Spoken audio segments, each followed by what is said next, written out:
ನಮಸ್ಕಾರ. ವಿಜ್ಞಾನದ ಈ ಫೈನಲ್ ರಿವಿಷನ್ ಅಥವಾ ಪರಿಷ್ಕರಣಾ ವಿವರಣೆಗೆ ನಿಮ್ಗೆಲ್ರಿಗೂ ಸ್ವಾಗತ.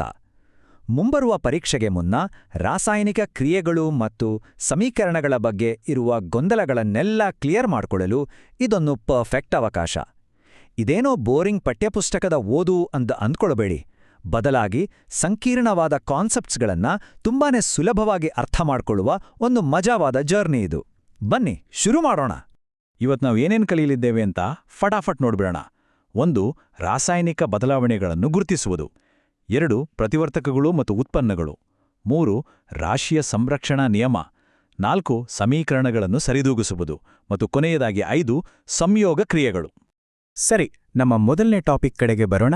ರಾಸಾಯನಿಕ ಬದಲಾವಣೆಗಳನ್ನು ಗುರುತಿಸೋದು. ಈಗ ನಿಮ್ಮ ಮನಸ್ಸಿನಲ್ಲಿ ಒಂದು ಪ್ರಶ್ನೆ ಮೂಡಿರ್ಬೋದು. ಅಸಲಿಗೆ ಒಂದು ರಾಸಾಯನಿಕ ಬದಲಾವಣೆ ನಡೆದಿದೆ ಅಂತ ನಮಗೆ ಖಚಿತವಾಗಿ ಗೊತ್ತಾಗೋದು ಹೇಗೆ? ರಸಾಯನಶಾಸ್ತ್ರದಲ್ಲಿ ನಾವು ಸುಮ್ಮನೆ ಊಹೆ ಮಾಡೋಕ್ಕಾಗಲ್ಲ ಅಲ್ವಾ? ನೈಜ ಪ್ರಪಂಚದಲ್ಲಿ ನಮ್ಮ ಕಣ್ಣಿಗೆ ಕಾಣುವ ಪುರಾವೆಗಳನ್ನು ಗುರುತಿಸುವುದು ಇಲ್ಲಿ ತುಂಬಾನೇ ಮುಖ್ಯ. ಎಕ್ಸಾಮ್ ದೃಷ್ಟಿಯಿಂದಲೂ ಇದು ನಿರ್ಣಾಯಕ. ಇದನ್ನ ಕಂಡುಹಿಡಿಯೋಕೆ ನಮಗೆ 4 ಮುಖ್ಯ ಲಕ್ಷಣಗಳಿವೆ. ವಸ್ತುವಿನ ಸ್ಥಿತಿ ಬದಲಾಗೋದು, ಅದರ ಬಣ್ಣ ಬದಲಾಗೋದು, ಯಾವುದಾದ್ರೂ ಅನಿಲ ಅಥವಾ ಗ್ಯಾಸ್ ಬಿಡುಗಡೆ ಆಗೋದು, ಅಥವಾ ತಾಪಮಾನದಲ್ಲಿ ಅಂದ್ರೆ ಟೆಂಪ್ರೇಚರ್ನಲ್ಲಿ ಏರುಪೇರಾಗೋದು. ಇವುಗಳಲ್ಲಿ ಯಾವುದಾದ್ರೂ ಒಂದು ನಿಮ್ಮ ಕಣ್ಣಿಗೆ ಬಿದ್ರೂ ಸರಿ, ಅಲ್ಲಿ ಖಂಡಿತವಾಗಿಯೂ ರಿಯಾಕ್ಷನ್ ನಡೀತಿದೆ ಅಂತ ಅರ್ಥ. ಈಗ 2ನೇ ವಿಭಾಗ, ಪ್ರತಿವರ್ತಕಗಳು, ಉತ್ಪನ್ನಗಳು ಹಾಗೂ ಸಮೀಕರಣಗಳು. ಇದನ್ನ ಅರ್ಥ ಮಾಡ್ಕೊಳ್ಳೋಕ್ಕೆ ಒಂದು ಸಿಂಪಲ್ ಉದಾಹರಣೆ ತಗೊಳ್ಳೋಣ. ನಾವು ಕೇಕ್ ಮಾಡ್ತೀವಿ ಅಂದ್ಕೊಳ್ಳಿ. ಕೇಕ್ ಮಾಡೋಕ್ಕೆ ಬಳಸುವ ಹಿಟ್ಟು, ಸಕ್ಕರೆ ಇದೆಲ್ಲ ಎಡಭಾಗದಲ್ಲಿರುವ ಪ್ರತಿವರ್ತಕಗಳು ಅಂದರೆ ರಿಯಾಕ್ಟೆಂಟ್ಸ್.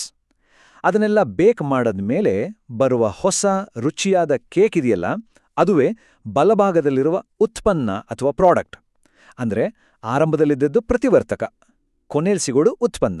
ಎಷ್ಟೊಂದು ಸಿಂಪಲ್ ಅಲ್ವಾ? ಇದೇ ಪ್ರಕ್ರಿಯೆಯನ್ನು ವಿಜ್ಞಾನಿಗಳು ಹೇಗೆ ಬರೀತಾರೆ ನೋಡಿ. ಮೊದಲು ಸಾಮಾನ್ಯ ಪದಗಳಲ್ಲಿ ಮ್ಯಾಗ್ನೀಷಿಯಂ ಪ್ಲಸ್ ಆಮ್ಲಜನಕ ಅಂತ ಬರೀತಾರೆ.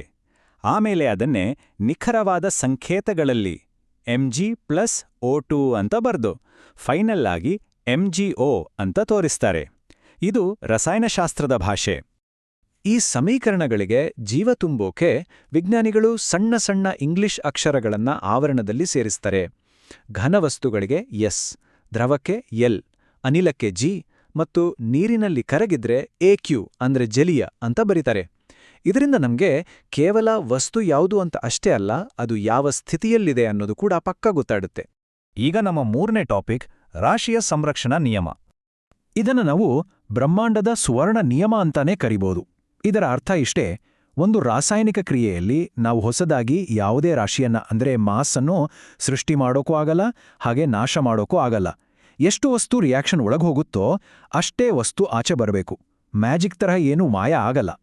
ಈ ನಿಯಮದ ಆಧಾರದ ಮೇಲೆ ಬರೋದು ನಮ್ಮ 4ನೇ ಟಾಪಿಕ್, ಸಮೀಕರಣಗಳನ್ನು ಸರಿದೂಗಿಸುವುದು. ನೀವು ಪಾರ್ಕ್ನಲ್ಲಿ ಸೀಸಾ ಆಟ ಆಡಿರ್ತೀರಾ ಅಲ್ವಾ? ಸಮೀಕರಣಗಳ ಬ್ಯಾಲೆನ್ಸಿಂಗ್ ಕೂಡ ಎಕ್ಸಾಕ್ಟ್ ಆಗಿ ಹಾಗೇನೆ. ಎಡಭಾಗದಲ್ಲಿರುವ ಪರಮಾಣುಗಳ ಸಂಖ್ಯೆ ಬಲಭಾಗದ ಸಂಖ್ಯೆಗೆ ಸರಿಯಾಗಿ ಮ್ಯಾಚ್ ಆಡ್ಬೇಕು. ಈ ಟೇಬಲ್ ನೋಡಿ, ಆಮ್ಲಜನಕ ಅಂದ್ರೆ ಆಕ್ಸಿಜನ್ ಎಡಭಾಗದಲ್ಲಿ 2 ಇದೆ, ಆದ್ರೆ ಬಲಭಾಗದಲ್ಲಿ ಬರೀ 1 ಇದೆ. ಇದು ಬ್ಯಾಲೆನ್ಸ್ ಆಗಿಲ್ಲ. ಇದನ್ನ ಸರಿಯಾಗಿ ಲೆಕ್ಕ ಹಾಕಿ 2 ಕಡೆ ಸಮ ಮಾಡೋದೇ ನಾವು ಕಲಿಬೇಕಾದ ಬ್ಯಾಲೆನ್ಸಿಂಗ್ ಪ್ರಕ್ರಿಯೆ. ಕೊನೆಯದಾಗಿ ನಮ್ಮ 5ನೇ ವಿಭಾಗ, ಸಂಯೋಗ ಕ್ರಿಯೆಗಳು. ಎಕ್ಸಾಮ್ನಲ್ಲಿ ಪದೇ ಪದೇ ಕೇಳುವ ಟಾಪಿಕ್ ಇದು. ಸಂಯೋಗ ಕ್ರಿಯೆ ಅಂದ್ರೆ ಏನು? ಸಿಂಪಲ್, ಇಬ್ರು ಬೇರೆ ಬೇರೆ ವ್ಯಕ್ತಿಗಳು ಕೈಜೋಡಿಸಿ ಒಂದೇ ಒಗ್ಗಟ್ಟಿನ ಟೀಮ್ ಆದ ಹಾಗೆ. ಇಲ್ಲಿ ಹಲವಾರು ವಸ್ತುಗಳು ಸೇರ್ಕೊಂಡು ಕೇವಲ ಒಂದೇ ಒಂದು ಹೊಸ ಉತ್ಪನ್ನವನ್ನ ಕೊಡ್ತವೆ. ಇದಕ್ಕೊಂದು ಬೆಸ್ಟ್ ಪಠ್ಯಪುಸ್ತಕದ ಉದಾಹರಣೆ ಅಂದ್ರೆ ಕಲ್ಲಿದ್ದಲನ್ನ ಸುಡುವುದು. ಇಲ್ಲಿ ಘನರೂಪದ ಕಾರ್ಬನ್ ಮತ್ತು ಅನಿಲ ರೂಪದ ಆಕ್ಸಿಜನ್ ಎರಡೂ ಸೇರಿ ಕಾರ್ಬನ್ ಡೈಆಕ್ಸೈಡ್ ಅನ್ನೋ ಒಂದೇ ಒಂದು ಅನಿಲವಾಗಿ ಬದಲಾಗ್ತವೆ. ಇನ್ನೊಂದು ಅದ್ಭುತವಾದ ಉದಾಹರಣೆ ಅಂದ್ರೆ ನಮ್ಮೆಲ್ಲರ ಜೀವಜಲ ನೀರು. ಇಲ್ಲಿ ಗಮನಿಸಿ, ಹೈಡ್ರೋಜನ್ ಗ್ಯಾಸ್ ಮತ್ತು ಆಕ್ಸಿಜನ್ ಗ್ಯಾಸ್ ಎರಡೂ ಸೇರ್ಕೊಂಡು ದ್ರವರೂಪದ ನೀರಾಗತ್ತೆ.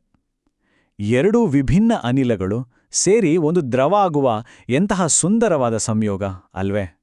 ಕೊನೆಯದಾಗಿ ತುಂಬಾನೇ ಎನರ್ಜೆಟಿಕ್ ಉದಾಹರಣೆ ಅಂದ್ರೆ ಸುಟ್ಟ ಸುಣ್ಣವನ್ನ ನೀರಿನ ಜೊತೆ ಸೇರಿಸೋದು.